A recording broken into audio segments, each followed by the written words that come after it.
തീരം തൊഴിൽ പരിശീലന കേന്ദ്രം പരിമലയിൽ ആരംഭിച്ചു.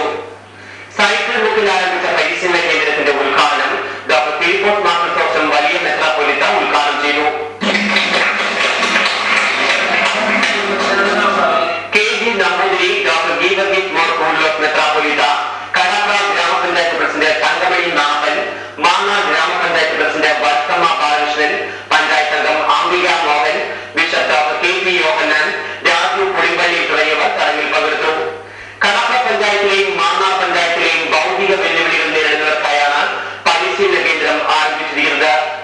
മാനസിക വെല്ലുവിളികൾ നേരിടുന്നവരുടെ പുനരധിവാസം സാധ്യമാക്കുക, അവരെ സമൂഹത്തിന്റെ മുഖ്യധാരയിൽ